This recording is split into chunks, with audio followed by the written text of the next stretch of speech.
What's up, YouTube? It's your boy NextGenNero, back with another review, back with another video, man. Been staying really consistent.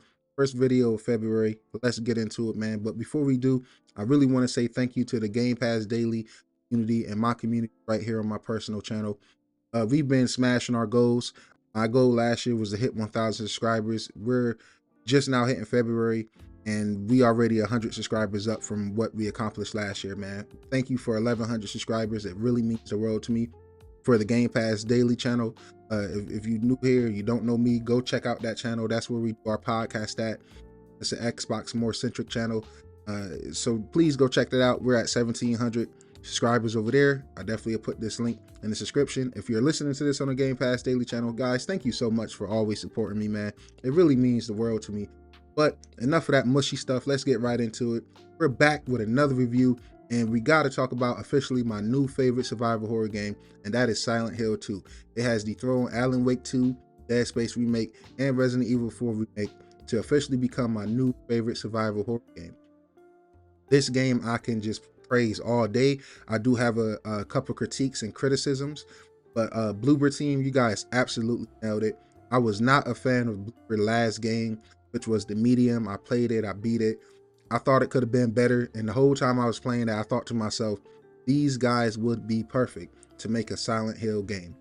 And I'm gonna be honest, when the Silent Hill remake got announced and got revealed, and even leading up to the launch when they showed gameplay, I thought it looked clunky. I thought it wasn't really a great showcase for Unreal Engine 5, and I just was kind of doubtful.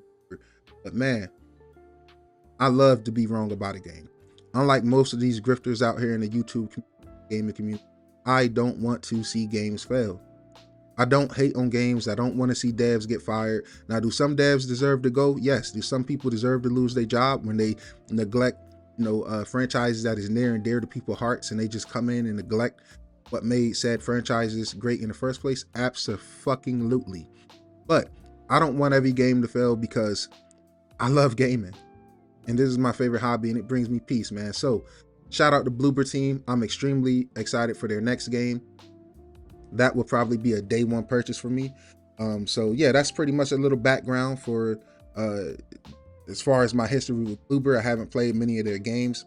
I did play that one that I mentioned, the medium. I wasn't too much of a fan, and I have not played any Silent Hill games in the past. I am a survival horror fan junkie, so yeah, I know that's kind of surprising that this has skipped out on me, but I think I was too young around the time this masterpiece dropped originally. And that's why, NextGenNero, I'm pro remakes and remasters when it makes sense. But guys, let's get right into it. And the very first thing I want to talk about is the graphics and art style. So I played this on the PlayStation 5 Pro. Before the PS5 Pro patch, I got about probably 40% through the game. And then after the patch came, I finished the game up. I'm going to be honest, it's a beautiful game. It has a great art style. I love the atmosphere of the game. It's really dope to me. The setting is really good. I feel like it's definitely scary. It's definitely eerie. Silent Hill, the town, the fog, it's just chef's kiss. Like, Bloober team absolutely nailed it. The graphics is great. Unreal Engine 5 is solid, but the optimization is very lackluster on the PlayStation 5 console and the PlayStation 5 Pro console, and it leaves a lot to be desired, in my humble opinion. PS5 Pro patch somehow made the game look worse. If you can see in some of the earlier clips, you can see some of the reflections is real pixelated, real muddy, have poor frame rate, right? It's not a locked 60 FPS on a Pro console, which to me is mind-boggling. So I don't want to beat down too much the shortcomings of the game, but I do want to highlight that this game deserves some more optimization, a little more polish, and I really do hope that they get it together and possibly use a improved version of PSSR, because man, this game is gorgeous. And even with all the flaws and critiques I just named, this game is still really beautiful, and it's very detailed. The environments are great. It's not perfect. Resident Evil 4 Remake and Resident Evil 2 Remakes kind of set the standards when you got 4K lock 60 with ray tracing. So to see this game, drop the ray tracing when you go to the 60 mode and stuff like that, these consoles is kind of disappointing. But overall, guys, I really think the art style is really beautiful. The graphics is good. get past certain sections and you're in more interior areas, I did not see any frame drops. But in the beginning of the game, the open area sections definitely had some issues. So I try to tell people it's a difference between graphics and art styles. Most of my complaints is with the graphics, as far as, you know, what they're doing with the hardware and the tools that's at their fingertips. I feel like as somebody that paid full price for this and full price for the Pro, it's no reason why the Pro patch should be making the game look worse. I'm not going to sugarcoat that. But in regards to the art style, it is absolutely peak. It's fantastic. Like I mentioned, it's airy. It just feels gloomy. It feels hopeless. It feels kind of mellow at times, you know, like you kind of just at peace but terrified. So it's kind of hard to explain, but not too many games have gave me that feeling, if any at all. You know, Alien Isolation is a game that does that really well, as far as, you know, bringing everything together with the visuals, the sound, the overall atmosphere. And another one is Dead Space Remake, which is another one of my favorite survival horror games. Alan Wake 2 as well. But I think this one takes the cake. It might not be better looking than those, but I say the art style and overall atmosphere is my favorite in a survival horror game to date. So I definitely hope that we continue to see improvements down the line. And speaking of PS5, I really hope this makes its way to Xbox soon. I'm really tired of the you know, timed exclusive deals from both companies. You know, this is the game that made me go out and buy a PlayStation 5. I absolutely not regret it. I'm actually happy I did, because I've been playing a lot of great games that I've been wanting to check out over the 4 years. But this is the game that pushed me to go get that console. So graphics can definitely be better and be improved, but the art style and the artistic approach to the way everything looks in this game is fantastic, man. It is some really beautiful and scary, terrifying artwork in this game, especially as you get later into the game.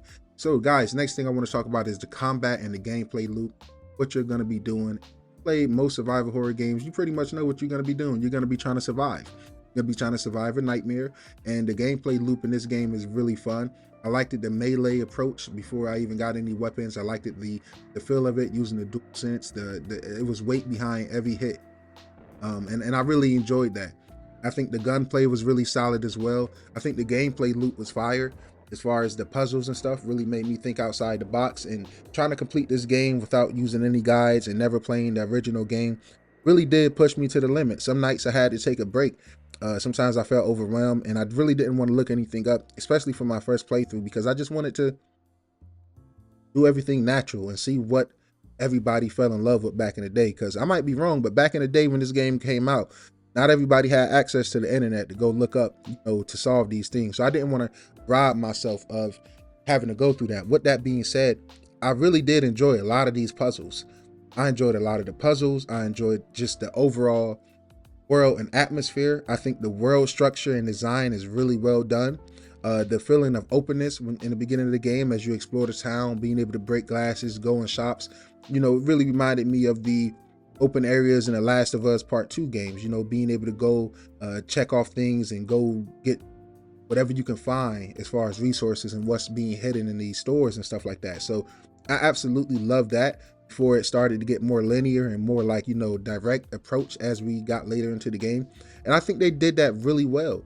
So the combat and gameplay loop was really fun. I love stumping the enemies. It reminded me of Dead Space Remake, and I absolutely love doing that there.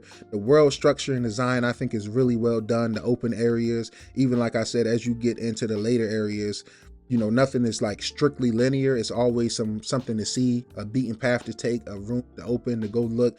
So especially when you get to the hotels and stuff like that, I really enjoyed it, man. And by far, my highlight of this game and what makes this game my favorite, this voice acting, music, and overall sound design is god tier, guys. If you know NextGenNero, then you know I absolutely love good sound design and sound quality in video games.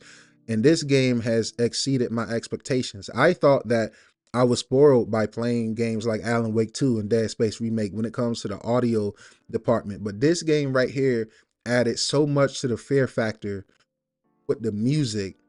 So not only do you have a scary atmosphere, scary stuff on the screen, the sound design and music is terrifying. I am a grown man, just turned 26 years old. My heart was beating multiple times, to the point, guys, I had to put down my DualSense, light up a blunt, calm down, go play something else, and come back to this game later. That's why you're not getting a review until I'm recording this right now, February 2nd, 3 p.m. Game came out in what, September?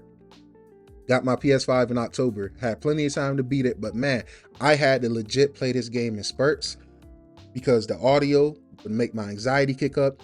This game is truly terrifying. And this is why it's officially my favorite survival horror game of all time, because as much as I love those games that I mentioned, like Dead Space, Resident Evil 4 and 2 Remake, and Alan Wake 2, those games had scary moments. This game, period, is just terrifying all throughout. So I had moments in Alan Wake, and especially Dead Space 2, I mean not 2, but Dead Space 1 Remake comes the closest to just putting fear in my heart. I think about the Evil Withins as well. But this game is just on another level, man, with the audio.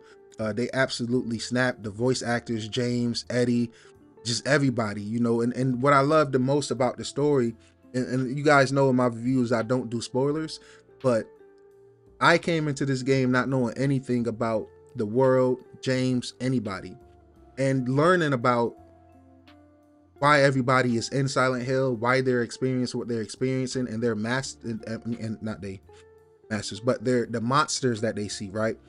Why are you seeing that?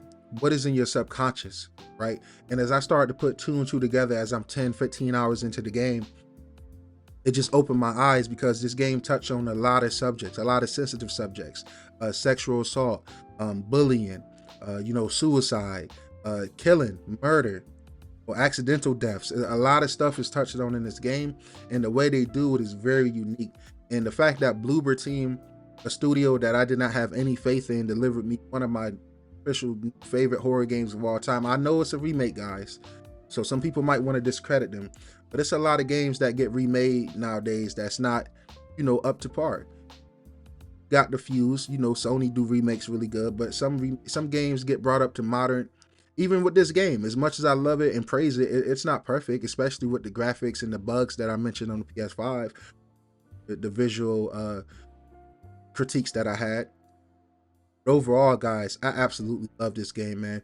I highly recommend it, and I really hope this game goes multi-platform soon. I wish it would have launched multi-platform, because it officially announced that it sold 2 million copies, man, and it breaks my heart. 2 million copies is nothing to scoff at. Let me say that first of all.